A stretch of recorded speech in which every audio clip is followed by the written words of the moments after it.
Lemonade for sale. Lemonade for sale. Stossel lemonade. Is everything illegal in America today?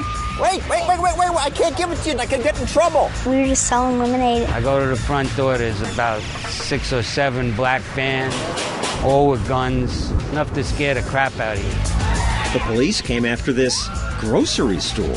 It seemed like they thought we had cocaine in the papayas or something. How are you going to tell me what I should and shouldn't eat?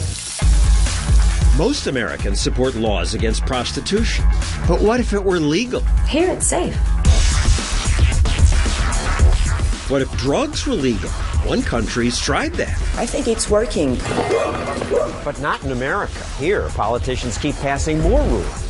Every day I look over my shoulder. Okay, what are they going to find illegal tomorrow? You have no idea what you're up against. This could happen to you. Show me the man, and I'll show you the crime. You say if you followed me around, you'd find 3 felonies? Well, that's actually an understatement. In America these days, it's like everything is illegal. What's more American than opening a lemonade stand? Would you like some lemonade? Yes, please. Who's first? Thank you very much. Oh, thank you so much. Thank you. Appreciate it. For years, kids have set up stands like this. But today, watch out. The police may bust you. I was really scared because I didn't know what was going to happen. We were just selling lemonade in our front yard for about 3 days. And the 3rd day, the police decided to shut us down. Their mom heard the police yelling. And I could hear them from inside my house yelling at them. Girls, you have to shut the lemonade stand down. It made me want to open my own stand here in Fox's front yard. There's a cop over there. Will the police bust me? There are so many vague laws that everybody arguably could be caught up in it. Lawyer Harvey Silverglade says America's avalanche of new laws, this is just what the feds added last year, makes criminals of just about all of us. Every citizen arguably could be shown to have violated some regulation in these stacks, and that's the danger to liberty. The police never told these girls why they were shut down. My husband stopped at the city hall to try to find out, and the city official laughed at him and said, "Really? They shut your lemonade stand down?" And he says, "Yeah, I'd like to see what law I'm breaking." She didn't even know. Eventually, the police chief explained. We were not aware of how the lemonade was made, who made the lemonade, or what the lemonade was made with. We understand you guys are young, but still, you're breaking the law, and we can't let you do it anymore. Appleton, Wisconsin shut down these girls' lemonade stand. And these kids in Texas were stopped too. They said that you needed a permit to sell. In Hazelwood, Illinois, Caitlin and Abigail Mills sold Girl Scout cookies from their own front yard. But then the city sent them a letter ordering them to stop. I looked at it and I was like, what? Cookies? Come on, it's Girl Scouts. All these people ran afoul of laws they didn't know existed and still don't understand. They're ununderstandable. Not only to people like you who are not lawyers, to people like me. I am a lawyer, and I can tell you, they're incomprehensible to you. Incomprehensible to me. Even the police don't understand. She said the Roberts Kids Lemonade stand violated the law, but 2 officers the previous day bought lemonade from them and tipped them. In Scottsdale, Arizona, Dr. Reed Tarazi is accused of breaking the city's nuisance and property maintenance ordinance. His crime? This tree in his backyard. It's the wrong kind. They said if you don't remove the tree, you'll be fined $2,000 a day. Or I could face imprisonment for 6 months. You bought the house partly because of this tree. Yes. But it turned out this tree wasn't on the Planning and Development Services Department's list of approved trees. It's odd because there are a bunch of them in the area. And so you point this out to the authorities, and they say what? Let us know who they are, and we will cite them as well. In California, Stephanie and Chuck Fromm were fined for holding Bible studies in their home. Need a conditional use permit, CUP, to hold meetings. Okay, and that's tricky. It goes down this road of traffic studies, earthquake studies, land studies. This can be tens of thousands of dollars. You then ask them how many people make for a meeting. And the code enforcer and his boss that was there from the planning department said more than 3. And you have more than 3 kids. I have 5. Famous people accused of breaking the law can fight zealous prosecutors. They can afford the expensive lawyers who often get them reduced sentences or acquittal. But what if you're just an ordinary businessman and you import these guys? Watch out. You could go to jail for years. We didn't catch the lobster. We didn't see the lobster. Abby Schoenwetter used to import seafood. Then authorities said, "You're in trouble." I did the same thing for 13 years, over and over. Clear customs and FDA, bring the lobster tails in and sell them. Nobody in the government ever had a problem with that until that day when they walked up on the dock and said, "Don't offload your lobster tails." Customs shows up and says, "Stop unloading, put them back." We put them back and we were wondering what the heck happened. They didn't really know the answer. We know that, you shouldn't murder and you shouldn't steal. Those are intuitive. That's old-fashioned. Now, the laws are much more technical and vague. The government eventually said he broke 4 obscure regulations that are on the books in Honduras. That said they had to be packaged in 40-pound boxes. We had them in plastic bags. Everybody was using plastic bags. I started in 1986 and was always doing it the same way. In the end, even Honduras said, no, you got it wrong. It didn't matter. 7:30 in the morning. There's about 6 or 7 black vans. There's FBI, IRS, National Marine Fisheries Service, Customs. There's about 13 of them on my deck, all with guns. And that was just the beginning of Abby's nightmare. And you were sentenced to 8 years, 1 month. That's right, 8 years and a month. Maybe he was a repeat offender? Any trouble with the law before this? The worst thing I had was a speeding ticket. That was it. He served 6 years in jail. What's happened to your business? I went broke. What's happened to your family? They went broke also, and it broke up. My kids are back home with their mother, and that's the story. I assume these attorneys general and state's attorneys, they're not evil people. Okay, they're ambitious, they want to make a name for themselves, but they don't want to hurt people who didn't really do nasty things. Most are not evil, but there are a lot of fanatics. Prosecutors have noticed that other prosecutors like Eliot Spitzer, Rudy Giuliani, Senator Richard Blumenthal won high office by racking up impressive conviction records. You see all these regulations around here? They will comb the books and they will find something. This could happen to you. They can take any law that they think you broke and take you to trial. And whether you win or lose, you're going to lose. Because by the time you're done fighting it, you're broke. Of course, the government never goes broke. They must have spent $1 million taxpayer dollars going at it. I heard they spent $5 million. The amount of money that it takes bankrupts the typical individual. How much money does it take? Oh, I've had clients who have spent $10 million. I cannot even imagine how much money they spent prosecuting my husband. The feds tried Jill Barron's husband, Jack, and lost. But instead of apologizing for getting it wrong, they now threaten to fine him $37,000 a day. What terrible crime did the government say Jack and Jill committed? Trying to build a house on their own property.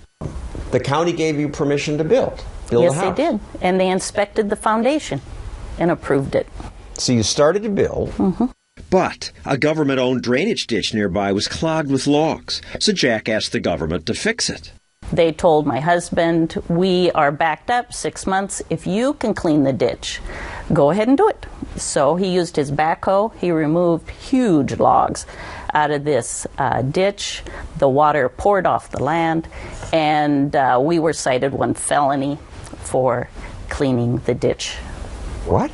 A felony charge.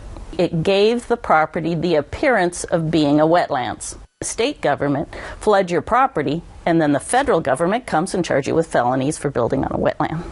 And it clearly isn't a wetland. Jack is digging a well here. He had to go deep down. He wasn't finding water. He was down about 8 feet, could not find a water table.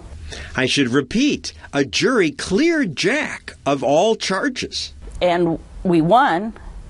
But after we were home for a month maybe, the Army Corps of Engineers and the EPA sent us another letter saying how nice for you that you won in the criminal court, but we still feel it's a wetlands, and the decision made by the jury did not matter to them.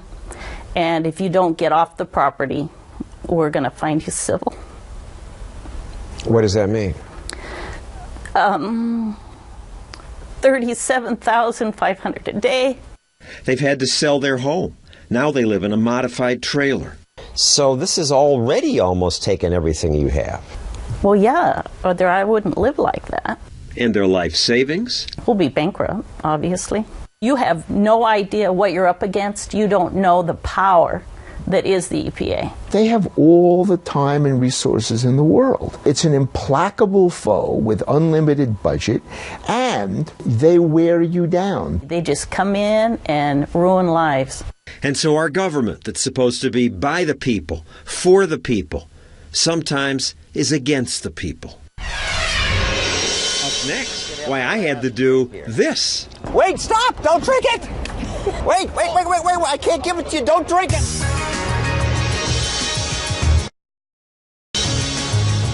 Lemonade for sale. The fact that American police now tell little kids that they don't have the proper permits to do this 50 cents. Made me wonder, What does it take to open a lemonade stand legally in America? A call to the New York City Information Department directed me to this website.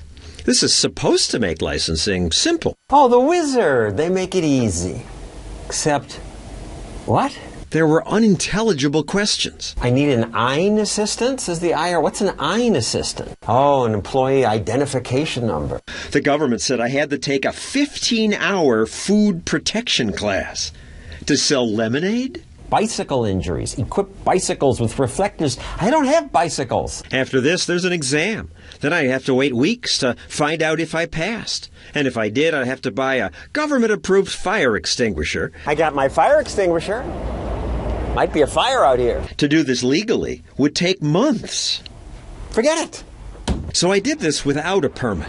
Fox's lawyer gave me the okay if I didn't actually sell anything. I had to give everyone refunds and get the lemonade back. Wait a second. I shouldn't have sold it to you. I have to get it back. Of course, my customers thought this was crazy. It's a silly law. Many had once had their own lemonade stand. Did you have to get a license to open the stand? I'm from Canada, and we didn't need a license for a lemonade stand. Wait. Actually, I can't let you drink this because why? There are so many rules here. I'm not allowed to sell this to you. I have to give you your money back. What are the rules? I didn't have time to get all the permits. What? In Pakistan, you can do nothing. You didn't need any permit in there. That's how it used to be in the United States. It was once easy to start a business here. Back in the 1920s, you take a poor, illiterate Irishman or an Italian, he goes out and buys a used car, paints the word taxi on it, and he's in business for himself. Walter Williams is now an economist, but as this old documentary showed, he got his start driving a cab. I made about $125 a week. But today, he couldn't buy a cab in my town unless he was a millionaire. Politicians here and in most cities now require every aspiring taxi driver to buy one of these medallions. No medallion, you're not legal. But these medallions now cost $1 million. Yes, very expensive. So expensive that only big companies can afford them. So now these drivers are not entrepreneurs, they're employees. Yeah, it's because of the medallion. I cannot drive my own car. It restricts entry. And the purpose of these licenses is to keep outsiders out. No, so it's that to create a safe and orderly marketplace. You believe that? No, the purpose of the licensing is to keep outsiders out so the inns can charge us higher prices.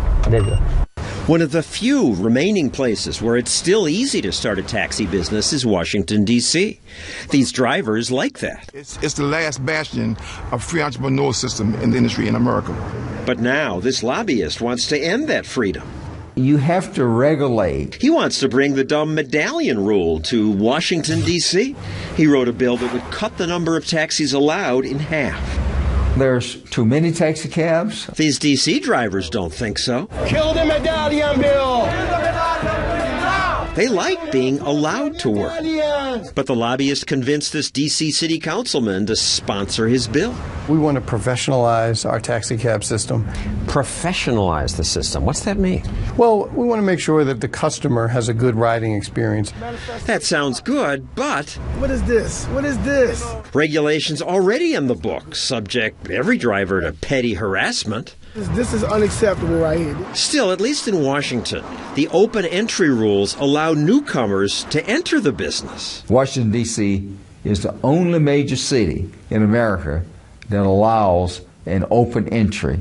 Isn't that good for poor people? No, it's not good. A medallion system is what is needed. But that squeezes newcomers out. And newcomers should be squeezed out. Why? Because this is a regulated industry. How much you get paid to lobby for this? Well, I get paid by the hour, and my rate per hour is $775. This man, you know, he is about money. I can't blame him.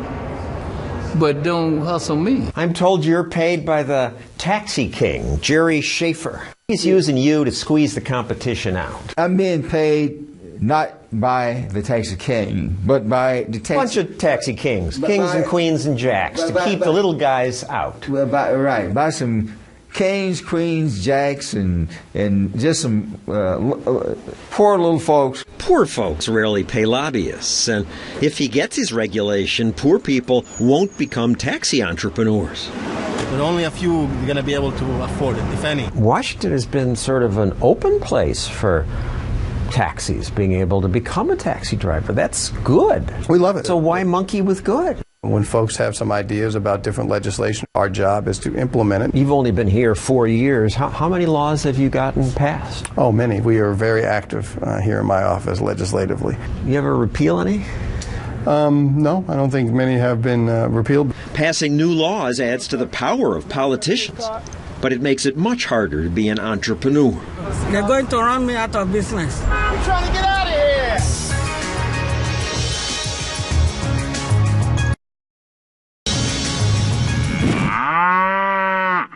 Who decides what you eat? You?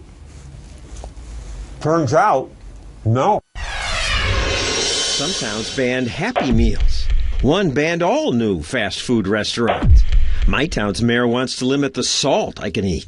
And if you sell certain things that the food police disapprove of, you better watch out. There was a loud banging on the back gate. And I said, what's going on? He goes, we have a warrant to search the premises. Not long ago, federal and state officials raided Rawsome Foods, a food co-op in Los Angeles. They started walking around. They drew their guns, and I'm like, why are you drawing guns? They searched me. It seemed like they thought we had cocaine in the papayas or something. Their crime was selling milk that hadn't been pasteurized. They just went into our freezer and they just took gallons and cheeses and whatever they wanted. A year later, the government raided again. They also raided Sharon Palmer's farm, which supplies Rawsome with its natural food. These people come and invade, ripped my house apart. They took me down to the county jail, booked me, photographed me like a criminal.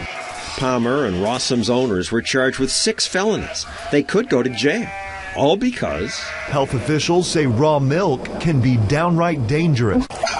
It can. Unpasteurized means the milk hasn't been heated to kill the bacteria like salmonella that can give you stomach aches or kill you. But raw food buyers say things like this. It's pure and healthy and makes me feel good. Oh, please, that's ridiculous. But don't free people have a right to be ridiculous? The hell, this is America. How are you going to tell me what I should and shouldn't eat? Right. I eat lots of Dove bars. These aren't good for me. I also eat chicken. The CDC says because people don't wash chicken properly, bacteria in it causes lots of illness and many deaths. But we don't ban chicken. When the government gets between my lips and my throat, I call that an invasion of privacy. Joel Salatin's one of those back-to-the-earth foodies. Hey, pig. Why do you want to drink raw milk? Because I want to. I think it's healthier and it's good for me, and I've drunk it all my life, sometimes legally, sometimes illegally. Most states ban the sale of raw milk, just as they ban unlicensed lemonade stands. Wait, I can't give it to you. Don't drink it. I can get in trouble. Although my lawyer told me that if no one drinks it, I have to get it back. And I don't make any money, then this is probably legal. You're silly. That indicates this whole societal prejudice against terrible business people. You know, anyone who's in business is a cheater, a villain. The CDC says hundreds of people have gotten sick from raw milk. More than that have drowned in backyard swimming pools. I think we should fill in all the backyard swimming pools and outlaw them. Life is risky. You can die from it. I mean, ultimately, you and I should be able to choose our risk. I mean, I think eating Cocoa Puffs and eating Twinkies and drinking Mountain Dew is risky. But I'm not asking for a government to tell you that you can't do it. For 30 years, Salatin's farmed 500 acres in Virginia. Hey, turkeys. And he's seen government pass more and more rules. Every day I look over my shoulder, okay, what are they going to find illegal tomorrow? Salatin would like to slaughter his own animals to sell to his neighbors. But as with raw milk, it's only legal if he doesn't make money. You can go into the woods and shoot a deer, put it prominently on the hood of your blazer like an ornament, take it around town in the afternoon sun for a couple of hours, and then take it home, string it up in a tree until you skin it out, cut it up, and feed it to your children. And that's being a great American. But if I take one lamb or one pig and get all the neighbors together and we have a community killing like they used to do, and one neighbor pays me a penny, I'm a criminal. It's logical to think we need government to protect us. If that is what you think, that's fine. Go ask for government protection. But allow my customers and me who don't have faith in the government, let us opt out. Hey, pigs. Basic food freedom of choice should be as important as the freedom to worship, speak, or own a gun. What you doing, pigs? What about the freedom to record public officials doing public work? I'm a reporter. Coming up. Well, you going to jail. In America these days, you never know what's legal. You're going away. You're going to be arrested for trespassing. I did nothing. But can police legally arrest you just for filming the authorities? That's next. Our government adds thousands of new laws every year. The feds alone added 80,000 pages of new regulations just last year. Add in state and local laws, and we're drowning in rules. So just disobeying one of these could lead to the police locking me up. So given that the police have the power to lock me up or shoot me, it's important that we be able to keep an eye on them. Fortunately, that's easier today because even our phones have cameras. And a camera is a powerful tool for, as the Romans said, watching the watchman. Excuse me. You're going away. You're going to be arrested for trespassing. I did nothing. The problem is that often the watchmen don't want to be watched. In Jones County, Mississippi, a highway patrolman told Pete Ayer, "Stop your RV." Pete's an activist who likes to videotape encounters with authorities. Yes, sir. Open that side door for me, man. Turn that camera off, dude. What's that? You filming? Yeah. Turn it off. How come? Are you filming me? Yes. Turn it off for me. He'd broken no traffic laws, but maybe the police were suspicious of shirtless, tattooed Pete and his big trailer with New Hampshire plates. Pete's friend filmed the encounter and said, "I would like to keep everybody accountable in this situation." Apparently this officer didn't like that. Okay. Another arrived and said, "I'm not shutting it off, officer." Well, you going to jail. Excuse me. The cops grabbed his camera and arrested him and his friends. They held us in jail, wouldn't let us make phone calls. After about 12 hours, the police let them go. They charged me with possession of a beer in a dry county because there was one unopened beer in the refrigerator of the RV. They had nothing else to stick on me. They couldn't charge him with filming the police because that's legal. And that's a good thing. Just outside my office, a cop claimed a bicyclist rode into him on purpose. But then this video turned up and showed that the officer was the aggressor. That cop was eventually fired. Maybe video like this is why some don't want to be filmed. You guys need something? This is my front yard. I'm just recording what you're doing. It's my right. Actually, not from the sidewalk. This is my yard. In Rochester, New York, when Emily Good heard police stopping a driver outside her house, she went out on her front lawn to film the encounter. One officer didn't like that. Behind us officers when we're doing a traffic stop. I'm allowed to stand in my yard. We'll stand in your house. I'm allowed to stand in my yard. I'm going to stay in. I was in cotton pajamas. You could tell I was holding nothing. I don't think that there's any reason to feel threatened. All I have is a camera. I'm clearly wearing nothing. I have no weapons. It does not matter. You know what? I think you're going to go to jail. I'm observing what they're doing and they're arresting me. I don't understand what's going on. The officer took her to jail and charged her with obstructing governmental administration. I did nothing. I did nothing. I'm not doing it. I think that the young police officer is high on his power. High on his power is a little harsh. He's doing his job. No, it's not his job to take people, observers from their own property and put them in jail. A month later, Emily put this video online. It was viewed thousands of times, and some viewers criticized the police. So you post the video on YouTube, and they come back. In uniform, 4 officers. Police showed up outside a meeting of Emily and her friends and started writing tickets for parking violations, like parking farther than 12 inches from the curb. Can I see it? Can I see the ruler? Her friend taped that. Okay, that's 12 inches from the curb. After the media picked up on the story, the police chief said his officers' actions were inappropriate. Charges against Emily were dropped, but no officer was ever punished. They never are, as far as we know, even when they arrest news cameramen. Go away now. Go away now. Phil Datz tried to film a police pursuit. All right, you're going away. Okay, I'm walking away, but I'm asking you. Because it's an active scene and you're leaving. Okay, where can I all right, no place. Go away. No. He went away. He moved across the street, but then the officer drove up to him there. Sergeant, I told PIO, they told me to go back to the where the road's open. Put it down. Put it down. Put it down. You're under arrest. They charged Phil with obstructing government.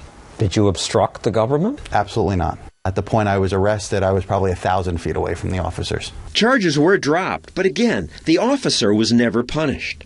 None of the officers who arrested Pete, Emily, or Phil would talk to us, but the head of one police union sent us this written comment. He says this has become a serious safety issue. I'm afraid something terrible will happen. Well, the opposite is true, because if the officers are doing the right thing, the video is going to show that. True. This hijacker rammed a cop car. The officer shot the hijacker, killed him, and then was exonerated of murder because this video showed he'd acted in self-defense. Are you recording me right now? Yes. Some officers now understand that it's just part of the job to be filmed. If you're a police officer, what do you want to do? Make sure it's safe, right? Correct.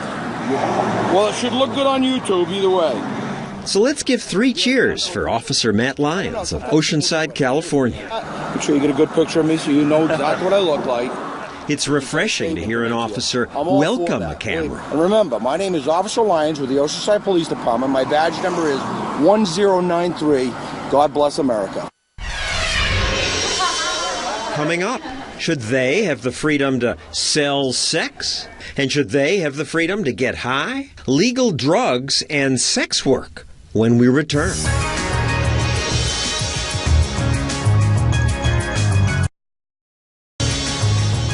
Lots of people in American jails are here for drug use. And that's ironic because the people who make the laws and enforce them, many of them admit they use drugs. Which of you are ready to admit to having used marijuana in the past? Senator Kerry, yes or no? Yeah. Yes. Edward? Yes. The audience applauds. And I didn't like it and didn't inhale. I inhaled frequently. That was the point. Everyone laughs. Yet these same politicians oversee a system that does this. Drug raids like this one happen in America more than 100 times every day. Neil Franklin once led such raids. You've locked up hundreds of people for drugs? Absolutely, and have been responsible for thousands being arrested. You felt good about it? Yeah, we really thought these drugs made people evil. But 10 years ago, Franklin decided that drugs, even hard drugs, do much less harm to Americans than the drug war. Drugs can be and are in many cases problematic, but the policies that we have in place to prohibit their use are 10 times more problematic. Conducting drug raids is one thing that changed his mind. On this raid, a SWAT team broke into this family's house, shot their dog.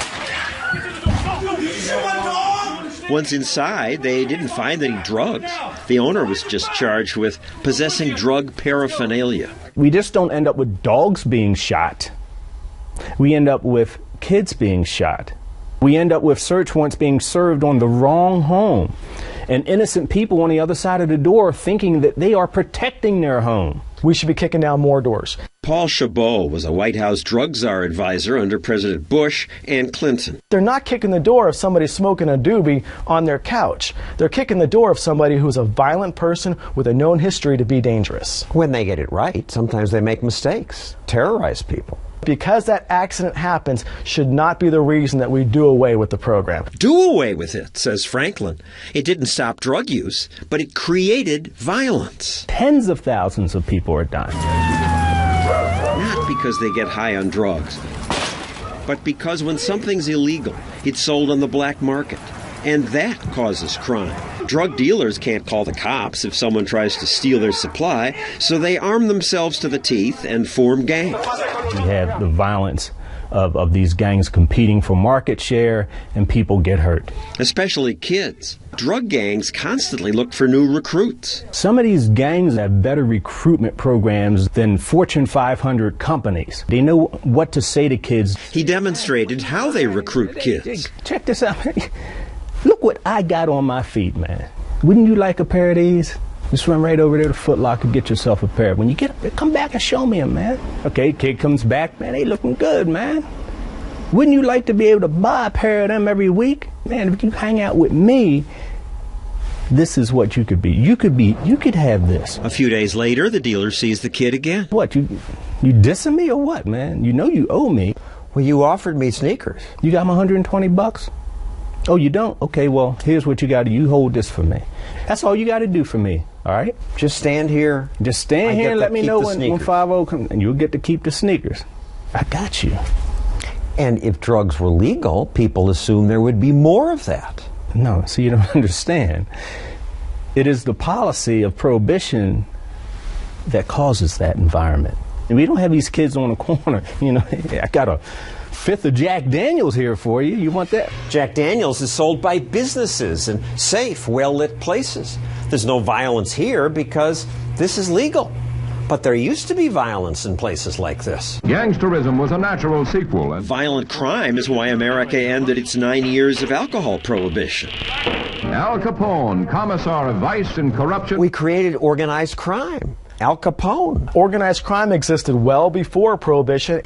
But much less of it. Here's the murder rate about 80 years ago.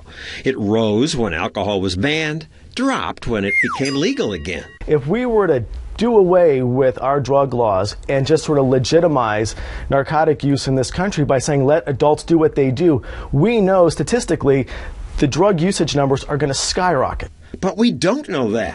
People think were it not for drug laws, drug abuse would be rampant.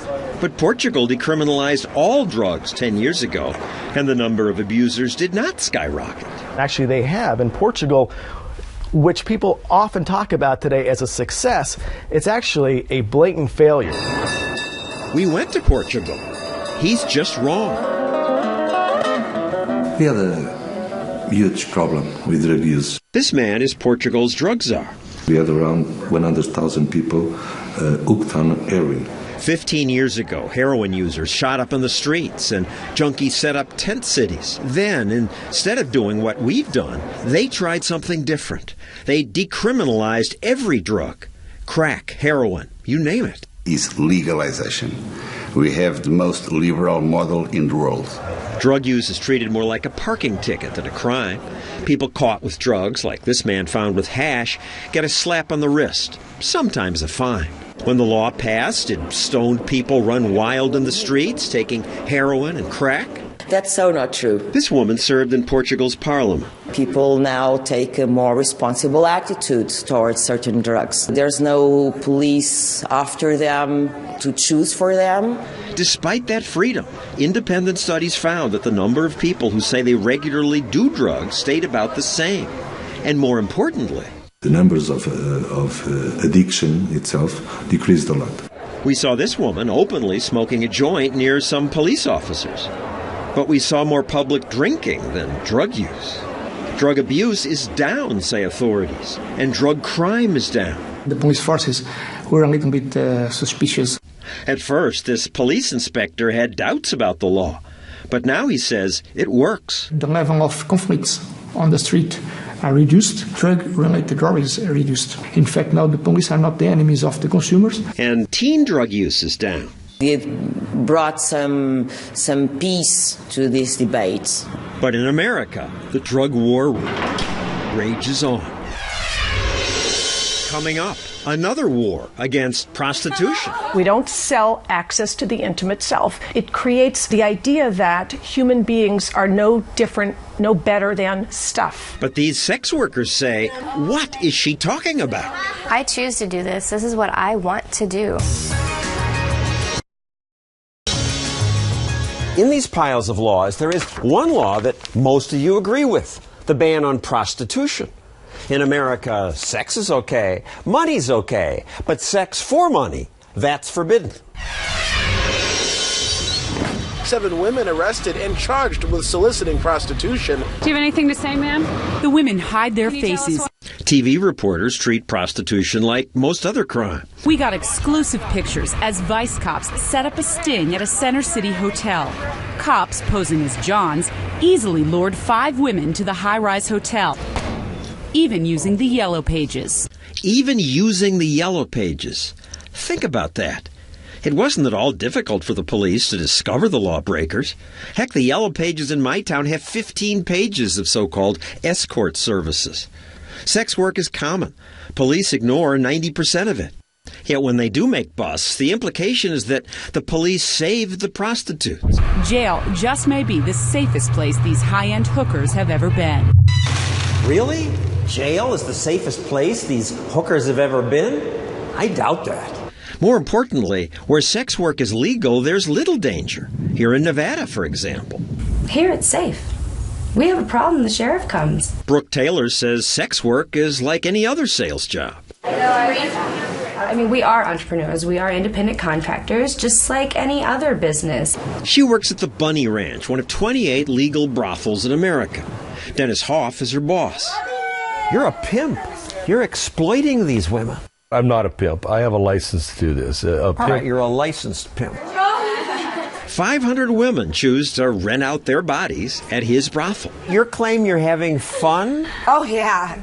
Being bought? Sold? Hey, you have fun when you have sex, John? If we were being bought or sold, we'd be crying and kicking and screaming when the transaction happened. Are we doing that? No.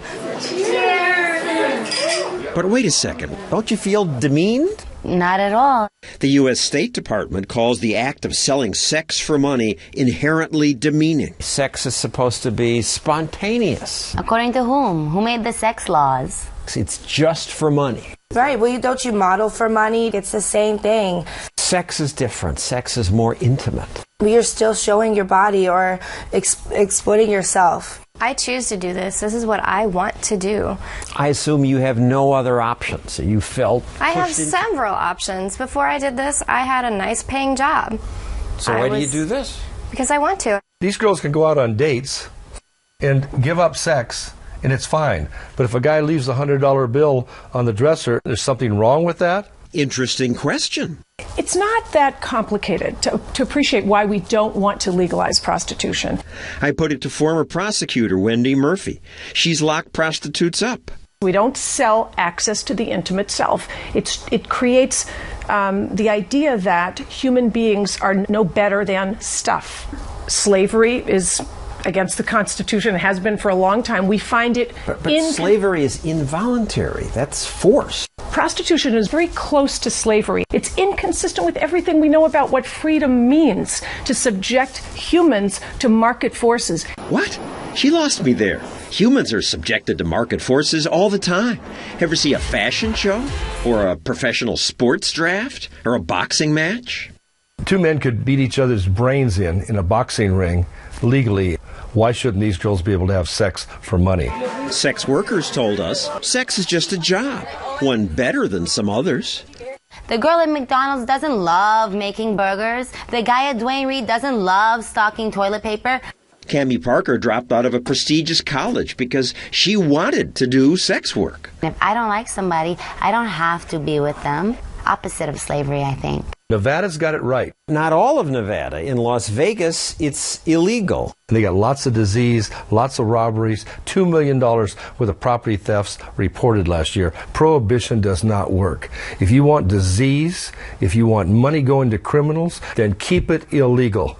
By keeping this illegal, you kill people. People don't get AIDS tests. They're afraid to report crimes to the police. In Nevada, in parts where it's legal, there's no crime. Oh, please. You can't die of AIDS from prostitution if you can't engage in prostitution. You can't. But they do engage anyway, even when it's illegal. So people it's just underground. Okay, so people rob banks too. We can't regulate. Force stealing money from people. This is consensual. No, if Big difference. People will want to do things that are harmful to them. I wish you could talk to the women from the Bunny Ranch about this. And I'd be like, I can save you. I was glad she said that because the sex workers had stayed to listen to her comments. You guys are beautiful.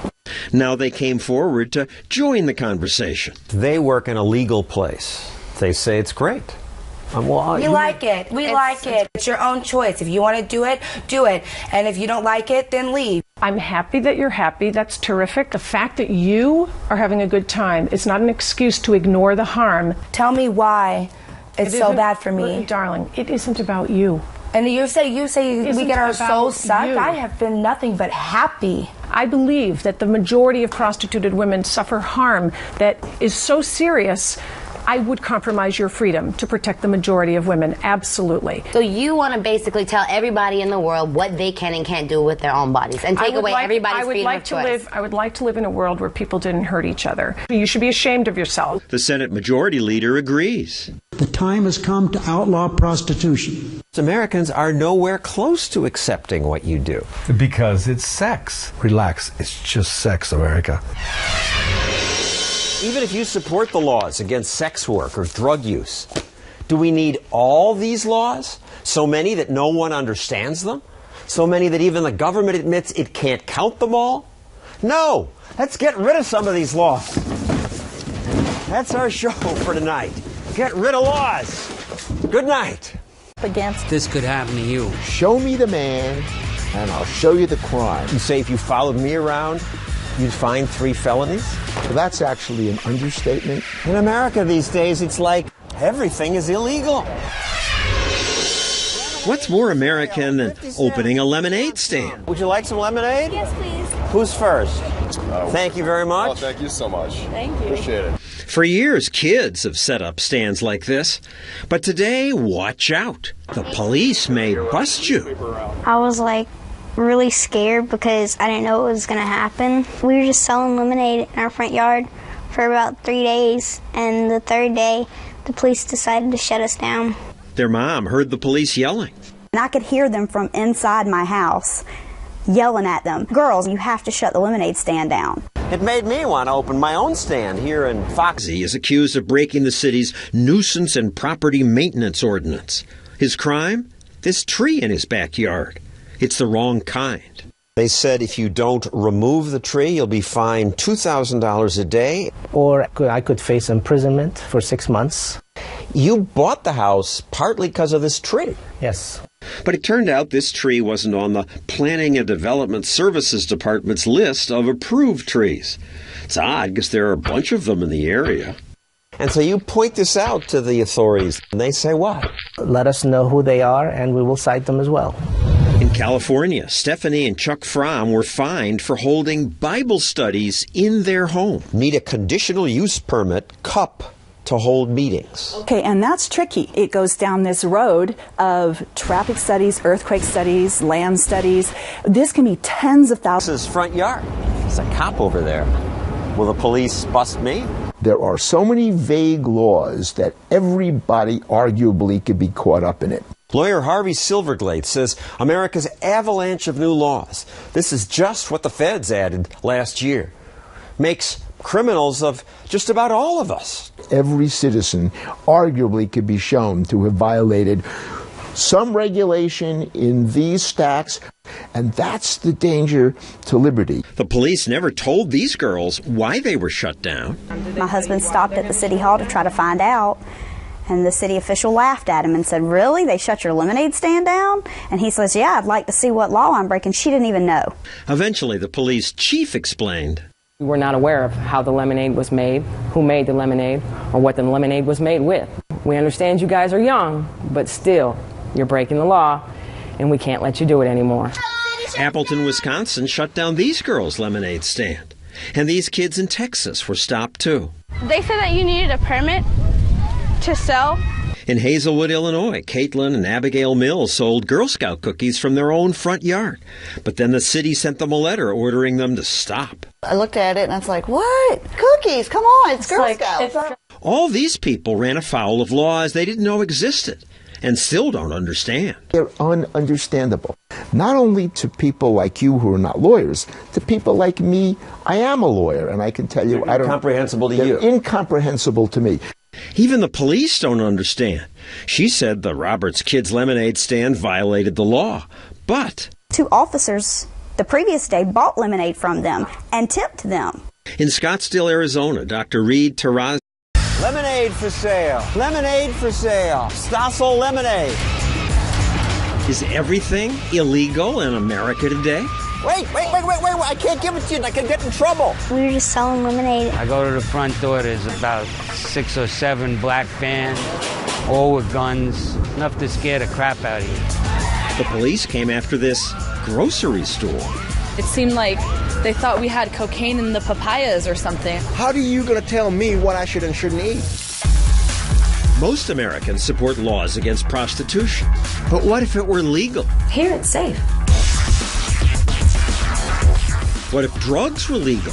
One country's tried that. I think it's working. But not in America. Here, politicians keep passing more rules. Every day I look over my shoulder, okay, what are they going to find illegal tomorrow? You have no idea what you're up